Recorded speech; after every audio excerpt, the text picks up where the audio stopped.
नमः परमहंसास्वादितचरणकमलचिन्मकरन्दाय भक्तजनमानसनिवासाय श्रीरामचन्द्राय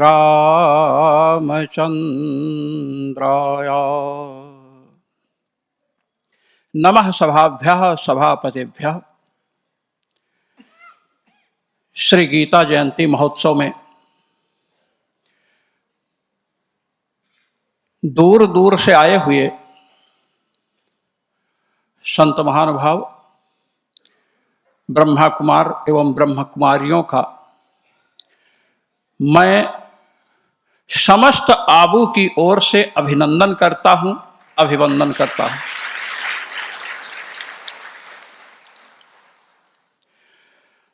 आज गीता जयंती महोत्सव इस हमारी पावन संस्था के द्वारा मनाया जा रहा है।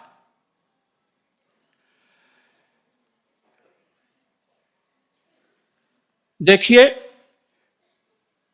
भगवत गीता का प्रादुर्भाव हुआ है रणभूमि के मध्य में, और वह भी रण युद्ध जिसका नाम आज इतना दृष्टिगोचर है। यदि कहीं कोई विशेष लड़ाई होती है तो लोग कहते हैं महाभारत छिड़ा हुआ है। अर्जुन एक ओर पांडव सेना है, दूसरी ओर कौरवी अनी है। पांडवों की ओर 7 अक्षौहिणी सेना है और कौरवों की ओर 11 अक्षौहिणी सेना है। यदि मतदान का युग होता तो दुर्योधन ही विजयी होता।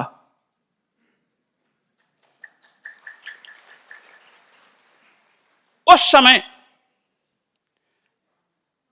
भगवान वासुदेव से अर्जुन ने कहा कि प्रभु, आप दोनों सेनाओं के मध्य में हमारे रथ को स्थापित कीजिए, पहले हम देख तो लें कि किससे किससे युद्ध करना है। लड़ने के पहले बलाबल की परीक्षा होनी चाहिए। ऐसे भिड़ गए जाकर के तो मार खा करके लौटेंगे। जब देखा कि विपक्ष में द्रोणाचार्य, गुरुदेव, कृपाचार्य, पितामह भीष्म जैसे पूज्य और महारथी खड़े हैं, और दुर्योधन, धृतराष्ट्र के 101 पुत्र थे, 100 तो दुर्योधन के सगे थे, एक अलग था। तो देखा कि सब अपने ही लोग हैं, अपने ही लोगों से हमें युद्ध करना है। किस लिए युद्ध करना है? हमें अपना जो शास्त्रोचित अधिकार है उसकी प्राप्ति के लिए। ये महाभारत आपके हमारे सबके जीवन में छिड़ा हुआ है। हमारे अपने ही लोग सत्कर्म के विरोधी जब हो जाते हैं तो हमें युद्ध करना पड़ता है। इसलिए केवल यहां ही नहीं, अपितु समग्र विश्व में विराजमान जितने भी प्राणी हैं सब अर्जुन का प्रतिनिधित्व कर रहे हैं। सब अपने को अर्जुन समझें, और उनके जीवन में महाभारत रूपी युद्ध छिड़ा हुआ है। जब हम अपने लोगों को देखते हैं कि वही हमारे अच्छे कार्यों के विरोधी हैं तो हमें विषाद होता है, मन में खिन्नता आती है। इसलिए अर्जुन विषादग्रस्त हुए। विषीदन निरमब्रवीत, जब विषादग्रस्त हुए तब भगवान से बोले। इसलिए श्रीमद् भगवत गीता का जो पहला अध्याय है उसे विषाद योग नामक अध्याय कहते हैं। जितने लोग हम यहां बैठे हैं सबके जीवन में कभी न कभी विषाद आया है, आएगा और आ रहा है। ये आप सब अनुभव कर सकते हैं। अब विषाद को दूर करने के लिए भगवान ने अर्जुन से कहा कि पहले तो तुम ये समझ रहे हो कि यहाँ द्रोणाचार्य जी हैं, कृपाचार्य जी हैं, पितामह भीष्म हैं, इनको हम मारेंगे, पाप लगेगा। अपने को तुम मारने वाला समझ रहे हो और इनको मरने वाला समझ रहे हो। तो तुम ये बात अपने मन में दृढ़ कर लो कि अर्जुन, तुम शरीर नहीं हो। पहला उपदेश है। विषाद से हमें बचना है तो हम शरीर नहीं हैं, ये हमें निश्चय करना पड़ेगा। भगवान ने आत्मा के स्वरूप का वर्णन किया। न जायते म्रियते वा कदाचिन नायम भूत्वा भविता वा न भूयः अजो नित्यः शाश्वतोऽयं पुराणो न हन्यते हन्यमाने शरीरे। आत्मा कभी जन्म नहीं लेता है, आत्मा कभी मरता नहीं है। और फिर नयनम छिन्दन्ति शस्त्राणि नयनम दहति पावकः, इसको जो है आत्मा को शस्त्र काट नहीं सकते हैं, अग्नि जला नहीं सकती है, वायु सुखा नहीं सकती है, जल इसको गीला नहीं कर सकता। ये बात आप सबने पढ़ा है, हम पढ़ते हैं। अब गीता में तो बतला दिया गया, किंतु यदि हम अपने मन से पूछें, अपने आप से पूछें कि तुम्हारा जन्म हुआ है कि नहीं, पूछिएगा और पूछ लीजिए, तो यही कहेगा कि हाँ हमारा जन्म हुआ है। कोई कहेगा हम उत्तर प्रदेश के हैं, कोई कहेगा मध्य प्रदेश के हैं। आप अनुभव को मिलाइए। और हमारे पिता इस समय मरे थे, हमारी भी आयु होगी 100 सवा 100 से अधिक, तो यहां कोई जीवित रहने वाला नहीं है कि जी सके। अब हमको गीता का जो यह उपदेश है कि आत्मा को कोई जला नहीं सकता, आग जला नहीं सकती है, वायु सुखा नहीं सकती है, आपको हम संक्षेप में बतला रहे हैं। हमें कैसे हम समझें कि हम शरीर नहीं हैं। आप देखिए, अपने इतने लोग बैठे हैं और ये जो भगवान गीता में बतलाए हैं, ये हिंदू, मुस्लिम, सिख, ईसाई जितने प्राणी हैं सबके लिए उपदेश है। और आप सब जानते हैं, किसी भी देश का व्यक्ति हो, किसी भी जाति का हो, किसी भी कुल का हो, किसी भी संस्था का हो, सब लोग जागृत अवस्था में रहते हैं, जागते हैं सब और सोते भी सब हैं, पशु भी सोते हैं। अब आप देखिए, इस समय आप हम जागृत अवस्था में हैं और बोल रहे हैं, आप सुन रहे हैं। इस शरीर में अहम अहम बुद्धि हो रही, मैं हो रही ना, मैं बैठा हूं, ऊपर ये बैठे हैं, नीचे, ये सब बुद्धि हो रही है। अब इस शरीर में जो मैं बुद्धि हो रही है, इसी को हटाना है पहले स्थूल शरीर से, कि ये स्थूल शरीर मैं नहीं हूं। अब कैसे हटे? मैं मोटा हूं, मैं पतला हूं, मैं रोगी हूं, ये तो बुद्धि में बात आ रही है। तो आप देखिए कि जब आप सोते हैं, शयन सब लोग करते हैं और सोते समय स्वप्नावस्था में हम जाते हैं। सब जाते हैं ना, सपना सब देखते हैं ना।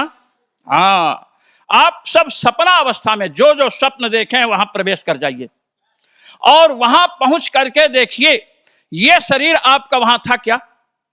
जो स्थूल शरीर जागृत अवस्था में अभी मैं जो हो रहा है शरीर में, अहम अहम मैं, स्वप्नावस्था में आप तो रहते हैं, किंतु यह शरीर नहीं रहता है। आप यहां पर हैं, आपका घर किसी का एमपी में है, किसी का यूपी में है, तो घर से पृथक है कि नहीं? घर से अलग है ना। तो हम स्वप्नावस्था में हैं, स्वप्नावस्था के सुख दुख का अनुभव करते हैं, किंतु वहां पर स्थूल शरीर नहीं है हमारा। स्वप्न देखने वाला स्वप्न देख रहा है और आप देख रहे हैं शरीर पड़ा है बिस्तर पर, कहीं बॉम्बे जा रहा है, कहीं विदेश जा रहा है धर्म का प्रचार करने। तो जब सपनावस्था आपकी हुई, अब आप विचार कीजिए कि सपनावस्था में, स्वप्नावस्था में हम तो हैं, किंतु ये शरीर, स्थूल शरीर वहां नहीं है, नहीं है ना। यह तो आप सबका हृदय स्वीकार करेगा। अच्छा बताइए, कोई व्यक्ति इसमें हो जो स्वप्नावस्था में अपना स्थूल शरीर लेकर गया हो? हाथ उठावे। कोई कह सकता है कि लेकर शरीर गए थे? नहीं गए थे। तो आप वहां हैं, यह शरीर नहीं है, इसलिए आप स्थूल शरीर से भिन्न हैं। ये आपको विचार करना है। अब स्वप्नावस्था में जो शरीर आपको दिखता है, इसी जैसे दिखता है, तो क्या वही है? स्वप्नावस्था में जो हम अपना अनुभव कर रहे हैं, क्या हम वही हैं? तो आप आइए, अब अभी जागृत अवस्था में आप सब यहां बैठे हैं। स्वप्नावस्था में जो शरीर आपका था, उसका स्मरण भी नहीं हो रहा है और मैं बुद्धि इस शरीर में हो रही है। तो यदि आप वही होते जो स्वप्नावस्था में आपको शरीर दिखा था, जिसको आप अपने स्वरूप को समझ रहे थे, वह तो यहां नहीं है, अनुभव में नहीं आ रहा है और आपको अपना अनुभव हो रहा है, इसलिए आप उससे भी भिन्न है, स्वप्नावस्था का जो शरीर है। अब आप आइए, आपको हम एक ऐसी जगह ले चलते हैं जहां पर ना तो स्थूल शरीर है और ना स्वप्नावस्था का शरीर है। आइए, आप सब जितने लोग यहां बैठे हैं, जब प्रगाढ़ निद्रा आती है और सो करके उठते हैं तो आप सब कहते हैं बड़े सुख से सोया, कुछ पता नहीं चला। ये अनुभव सबका होता है, चाहे हिंदू हो, चाहे मुस्लिम हो, चाहे सिख ईसाई, किसी का भी हो। संस्कृत में इसी को कहते हैं सुखमहम अस्वाप्सम न किंचिदवेदिशम। मैं सुख से सोया, कुछ पता नहीं चला। अब जागने के समय आपको अनुभव स्मरण हो रहा है। सुषुप्ति काल में आपने जिस सुख का अनुभव किया है उसका आप स्मरण करें, बड़े सुख से सोया, आनंद से। तो सुख का अनुभव तो आपने सुषुप्ति काल में किया, प्रगाढ़ निद्रा में, किंतु उस प्रगाढ़ निद्रा में न तो स्थूल शरीर आपका था, न स्वप्नावस्था वाला शरीर था, आप थे। तो इससे तो निश्चित हो गया कि हम वहां भी रह सकते हैं जहां पर स्थूल शरीर और स्वप्नावस्था वाला शरीर नहीं है, वहां पर भी हम रह सकते हैं। तो इस प्रकार से आप जब चिंतन करेंगे तो आपको होगा कि मैं स्थूल शरीर नहीं हूं। विषाद को नष्ट करने का पहला यही उपाय भगवान श्री कृष्ण ने श्रीमद् भगवद गीता में बतलाया और इसका हमें मनन करना है। भगवान श्री कृष्ण ने, जैसे अभी आपने इनसे सुना और बहुत सुंदर बताया कि काम जो है, काम विकार विनाशक है। हम आपको एक बात और बताना चाहते हैं उसी विषय में कि भगवान ने श्रीमद् भगवद गीता में ही कहा, धर्मा विरुद्ध कामोस्मि। धर्म से अविरुद्ध मैं काम हूं। धर्मा विरुद्ध, धर्म विरोधी जो काम है उसकी निंदा भगवान ने की है, जिसके कारण आजकल रेप, बलात्कार इत्यादि होते हैं। वो धर्म विरुद्ध काम है, उसको हमें त्यागना है। और जो संत महात्मा हैं उनको ऊर्ध्वरेता बनना है। तो जो हमारी संस्था से जुड़े हुए ब्रह्म कुमारियां हैं, जो गृहस्थ हैं, मैं उनको संदेश देना चाहता हूं कि आपका जीवन धर्माविरुद्ध काम में होना चाहिए। वह काम जो संतानोत्पत्ति में सहायक हो, वही काम हमारे जीवन में आदरणीय है। और आप आए, काम को भगवान ने शत्रु बताया, क्रोध को भी बतलाया। आपको हमें बतलाना चाहते हैं कि काम से भी बड़ा क्रोध शत्रु है। काम से बड़ा शत्रु कौन है? क्रोध। आप लोग प्रबोध चंद्रोदय एक नाटक है, उसको पढ़िएगा। श्री कृष्ण मिश्र ने लिखा है, पूरा वेदांत समझा दिया है। ज्ञान से काम के युद्ध की बात आई, ज्ञान से। तो काम ने कहा कि मैं ज्ञान को पछाड़ दूंगा युद्ध में। तो क्रोध खड़ा होता है, क्रोध कहता बैठ जा बैठ जा। तो काम ने कहा क्यों? कहे कि काम, तुम भरी सभा में आक्रमण कर सकते हो क्या? भरी सभा में काम आक्रमण नहीं कर सकता है। एकांत, काम को एकांत का बल चाहिए। तुम भरी सभा में आक्रमण नहीं कर सकते हो और मैं क्रोध भरी सभा में चढ़ बैठता हूं। भरी सभा में बहुत जल्दी क्रोध आता है, थोड़ा सा अपमान हो जाए तो बड़ा भयंकर क्रोध आता है। तो क्रोध का भी त्याग करना है। और क्रोध से बड़ा, काम और क्रोध, इससे भी बड़ा शत्रु कौन है? लोभ। भगवान श्री राम से गोस्वामी जी ने प्रार्थना किया कि प्रभु आप हमें प्रिय लगें। तो उन्होंने कहा कैसे प्रिय लगें, बताइए। कहते हैं, कामी ही नारी प्यारी जिमी, लोभी प्रिय जिमी दाम, तिमि रघुनाथ निरंतर, प्रिय लगहु मोहि राम। पहले कहा कामी ही नारी प्यार जिम, जैसे कामी पुरुष को स्त्री प्रिय लगती है ऐसे लगिए। भगवान ने कहा अच्छा ऐसे लगे? कहे नहीं नहीं नहीं नहीं ऐसा नहीं। कहे क्यों? कहे कामी पुरुष की जब काम वासना शांत हो जाएगी तो नारी को छोड़ देगा, इसलिए मैं ये नहीं चाहता कि मैं आपको छोड़ दूं। लोभी प्रिय जिमिदाम, जिस प्रकार लोभी को पैसा प्रिय लगता है, लोभी कभी भी पैसा नहीं छोड़ता है, कभी भी नहीं। आप लोभियों को देखिए, जितना आता जाता है लोभ बढ़ता जाता है। इसीलिए काम से भी बड़ा शत्रु क्या है? क्रोध। और क्रोध से बड़ा शत्रु क्या है? लोभ। ये हमेशा बढ़ता है। सोने जा रहे हैं, कोई आया नोटों को बंडल दिया, फट से उठाकर रख लिए। हाँ, कभी किसी के जीवन में ये बात आई कि हमें धन नहीं रखना चाहिए, तो लोभ को भी हमें छोड़ना है। अब हम आपसे ये कहना चाहते हैं कि जो श्रीमद् भगवद गीता है, जिसकी आप जयंती मना रहे हैं यहाँ बैठे हुए, आप में यहाँ या आपकी संस्था से संबद्ध कहीं भी कोई भी व्यक्ति ऐसा नहीं होगा जिसने गीता का अध्ययन न किया हो, सबने किया। गीता गंभीर से गंभीर है और सरल से सरल है। गीता की गंभीरता मैं 1 मिनट में बताता हूं। श्रीमद् भगवत गीता का जो प्रथम श्लोक है, प्रथम अध्याय का, आप सबने पढ़ा है। धर्म क्षेत्रे कुरुक्षेत्रे समवेतायुत्सवः मामकाः पांडवाश्चैव किम अकुर्वत संजय, ये है। अच्छा, इसमें आपने जितनी व्याख्याएं पढ़ी होंगी उसमें यह लिखा है कि प्रश्न किया गया है कि धर्म क्षेत्र जो कुरुक्षेत्र है उसमें युद्ध के लिए एकत्र मेरे और पांडुपुत्रों ने क्या किया, यही पढ़े होंगे आप। आपको मैं यह निवेदन करना चाहता हूं कि गीता का आरंभ उस समय हुआ है जब भीष्म जी सरसैया पर पड़ चुके हैं। श्री महाभारत में भीष्म जी सरसैया पर पड़ चुके हैं, उस समय श्रीमद् भगवत गीता का आरंभ होता है। तो यह समाचार तो प्रतिदिन धृतराष्ट्र को संजय के द्वारा मिल रहा है कि इतने सैनिक मारे गए और पितामह भीष्म सरसैया पर पड़ गए। अब धृतराष्ट्र ये क्यों प्रश्न करेंगे कि धर्म क्षेत्र कुरुक्षेत्र में मेरे और पांडुपुत्रों ने क्या किया? अरे युद्ध किया, इतने लोग मारे गए, पितामह भीष्म सरसैया पर पड़ चुके हैं, तो अब ये पूछना क्या किया? अरे युद्ध किया, सरसैया पर पड़े, तो युद्ध विषयक प्रश्न नहीं बन सकता है कि क्या किया। ये मैं गंभीरता की बात कर रहा हूं।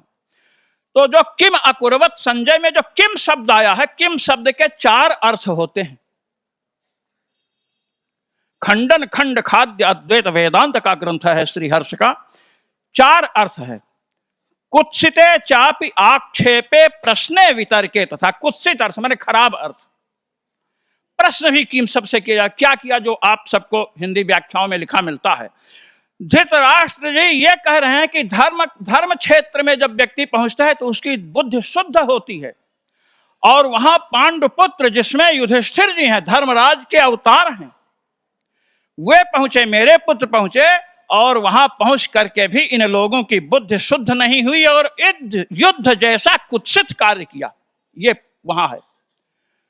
आप देखिए, इस प्रकार श्रीमद् भगवत गीता में हमें यह बताया गया कि हम जो कर्म कर रहे हैं, हम कर्म करें। देखिए, माम अनुस्मर युद्ध चा, आप अपने कर्म को कीजिए और भगवान का स्मरण कीजिए। और अंत में बताया गया कि हमें भगवान की शरणागति स्वीकार करना चाहिए, परमात्मा के शरणापन्न होना चाहिए, अंतिम में है। तो इस प्रकार अंतिम में भगवान ने बताया, आप हैं, हम हैं, सोचते हैं हम इस कार्य को नहीं करेंगे, थोड़ी सी आपत्ति आती है तो हम कहते हैं हम इसको नहीं करेंगे। जैसे अर्जुन ने कहा, देखिए अर्जुन कोई साधारण व्यक्ति का नाम नहीं है। जिस महापुरुष को उर्वशी के कटाक्ष व्यथित नहीं कर सके वो अर्जुन है।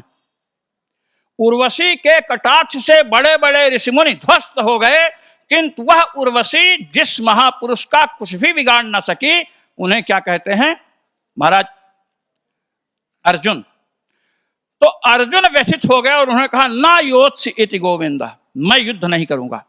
तो जब हम किंग कर्तव्य विमूढ़ हो जाते हैं, सन्मार्ग से हट जाते हैं, तो हमें प्रेरणा देती है गीता। इसलिए हमें गीता को अपने जीवन में अपनाना चाहिए। इसी के साथ आप सबको धन्यवाद देता हुआ, आभार व्यक्त करता हुआ, अभिनंदन करता हुआ अपनी वाणी को विराम देता हूं। जय श्री राम।